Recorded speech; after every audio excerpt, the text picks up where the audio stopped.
Hello. Once a year I review boards for computer vision development on the edge. And this time this review will be in English.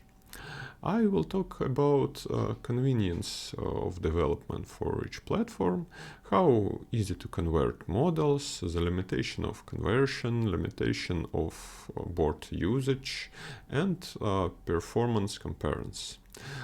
In this review, I will make several assumptions.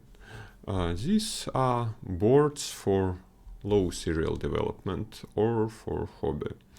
I will not speak about boards that work only on big production batch. These are easy to buy for regular user boards and can be run at home, so you don't need some specializing hardware. I tried to choose opinion cheaper than $150, so no Jetson NX, no Intel-based boards, or no NVIDIA GPU boards. So let's start. Here are the platforms that I will talk about and compare. Few important points. Most of these boards have dozens of modifications, so the price is approximate. When testing, different modifications may have different characteristics. Those that I personally tested are marked in dark blue. My colleague helped me to test MAIX-II. With RockChip boards, we worked a long time ago, so I verified current situation with few of my friends. And with VIM boards, we never worked ourselves, but I collected data from open sources and verified it from colleagues who worked with them. In the Raspberry Pi column, I would like to include the entire range of ARM boards that support TF Lite or ONNX runtime and similar to the Raspberry Pi, like some Orange Pi boards and so on. The only difference for them will be performance.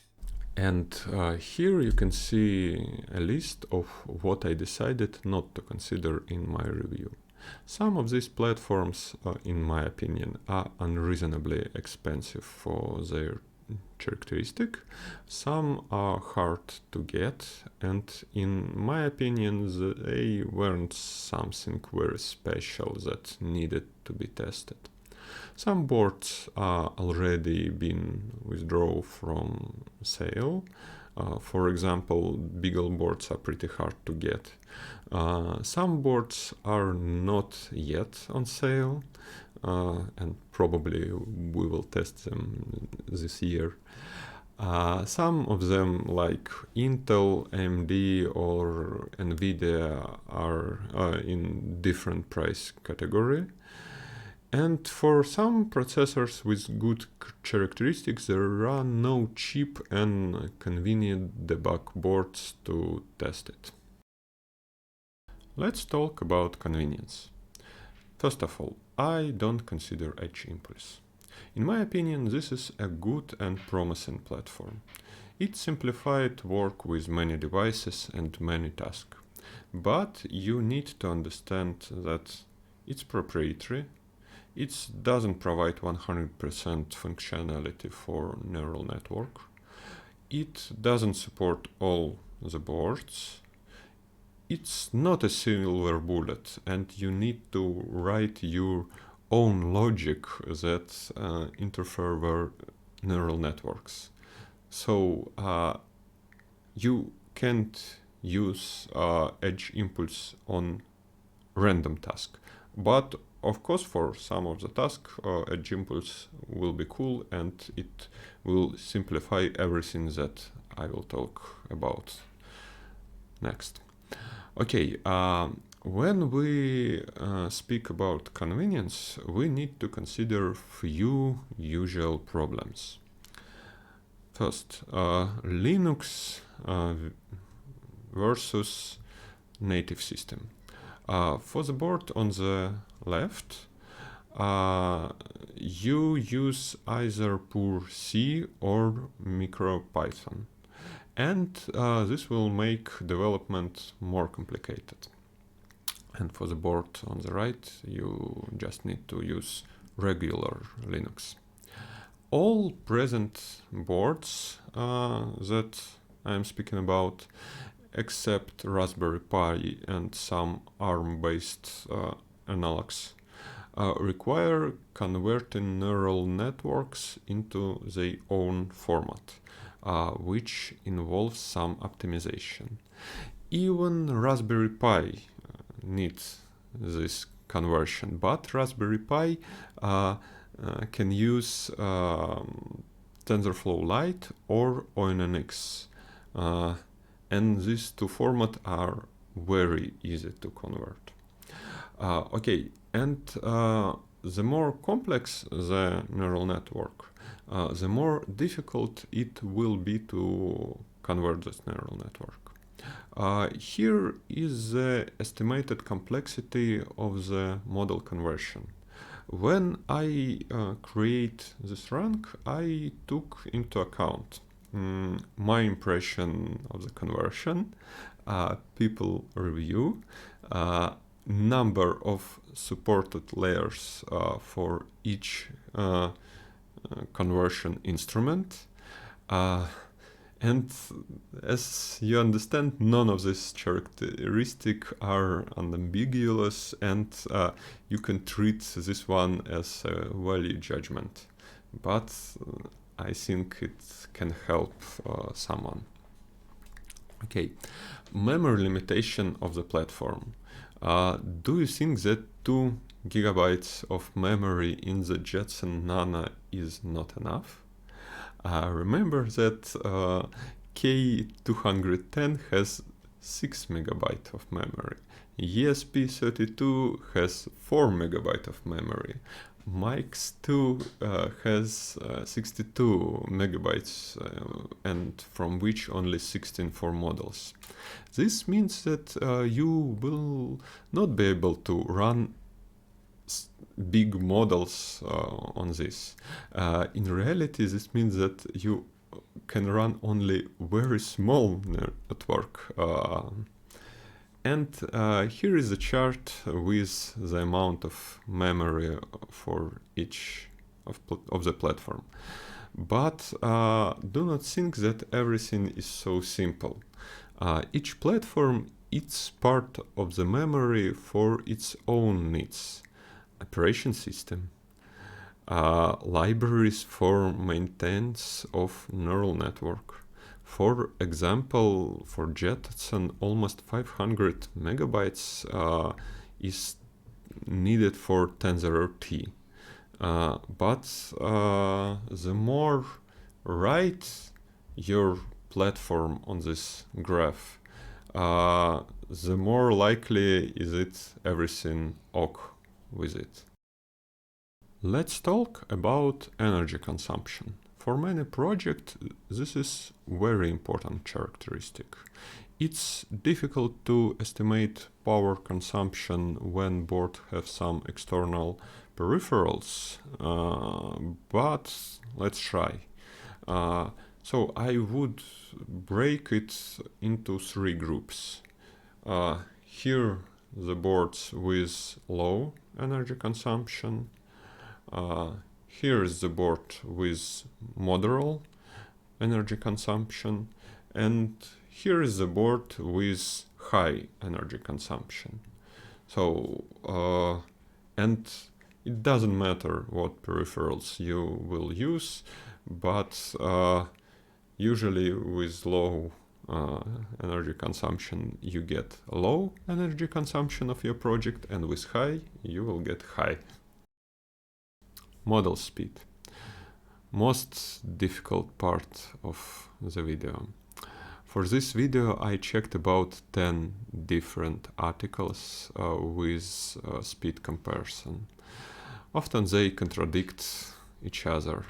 A year ago we did a few hour experiment with speed comparison, and as you already can predict, they contradict some of result of these articles. And this is due to many factors. For example, the size of the model input. Not everyone writes exact size of input. Various conversion methods, there are a lot of them. Someone writes direct conversion, someone use conversion from PyTorch to NNX to something special, someone convert from TensorFlow and the exact version of model. You can use the model from PyTorch or model from TensorFlow or model that you are creating special on some different framework. So they will have different performance. Very important point is the structure of fully connected layers. Someone crop fully connected parts, someone use fully connected parts on 1000 classes, someone use only for 2 classes, someone use for detection, and a lot of different ways to use your models. So I decided to abandon the exact numbers in this comparison, but I will only show the general orders. Which boards have good speed, which boards have low speed, and I will try to focus on problems on different boards and how the classic models can be affected. Let's start with ESP32. The maximum that can be stuffed there with a MicroPython is MobileNet 96 on 96 with alpha coefficient 0.25. And the speed will be around 1 second on 1 frame. The speed of k210 and MAIX-II is comparable, and their main difference is in the amount of sufficient memory. The k210 has too little memory even for simple networks. MAIX-II can run many regular networks. Let's give some examples. Some of this tested by us, some of this is taken from the internet. Pay attention to such difference in speed for ResNet and MobileNet. And there is a reason. Both devices have a 0.2 TOPS NPU accelerator, but the processor there is quite weak. And the processor is what processes fully connected layers. Here you can see the speed for MobileNet 2. And for some of the devices, neural network is quantized, and for some of the devices, neural network use original quality. But don't look at the exact numbers. The main idea that I want to show you is how different devices compare with each other. Let's sum everything up and go through different devices. ESP32. It's unlikely to make a product on this platform, but it can be used for hobby project. Look at this example. I think it very cool and very nice, but I don't believe that the product based on this will have good user experience. Okay, k210 and also MAIX-II. Pretty good for one neural network task, like smart bell or some smart home automatization like gate control or light control. Neural networks on both of this platform are much more stable than ESP32. Development tools are much better. The execution speed is much faster. Okay, Raspberry Pi 4. It's a very good board if you don't like to think too much, and if you don't have power restriction, and if you don't need very quick neural network. Raspberry Pi have TensorFlow Lite runtime, ONNX runtime, and CNN runtime. For a price from $40 to $60, it's not bad. It's not very good for real product from hardware side, but it's not my competition, so I don't want to speak about this. Intel Neural Compute Stick 2. Also, it look like this, and about this you can see my different video. So about Neural Compute Stick. Yes, it's turned out not the cheapest platform, but very good support, a huge community, and a good support from Intel. A lot of working and pre-trained networks. Once I created a system to detect when my son woke up, just in 2 evenings. A lot of ready-made devices. I already show you 2 of them, and here images of different devices. Easy way to production because a lot of the devices. Low power consumption, but you need power for your carrier board. In some project, it's usually Raspberry Pi, which is pretty high energy consumption. Okay, RockChip. It's a good platform. We worked with this platform just a little, but our friends worked a lot. 3 years ago, the documentation was in Chinese, but now everything look pretty easy. But I think the few points. Not the easiest model conversion. Not everything is converted, like everything. Some pieces of documentation are still in Chinese. Not the easiest platform from the hardware side. A lot of variation. You can see some of them.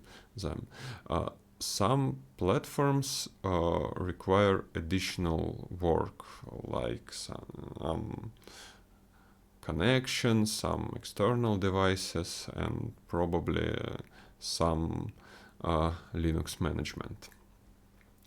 The next one, Jetson Nano. Yay! I like Jetson so much. We have been working with Jetson since 2014, I think. For example, we made first prototype of Artec Leo 3D scanner. I think first version used Jetson TK1. And no other platform from this review can be used in such project.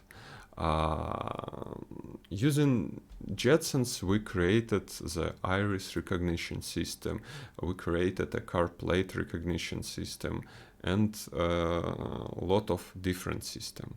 So I have pretty good experience with Jetsons. In my opinion, this is the most flexible and universal platform available for edge computer vision. a good GPU with CUDA, it allows you to do a lot. 3D math, hard logic, classic statistic. However, don't forget, it's not the fastest platform for this price. Very, very high power consumption.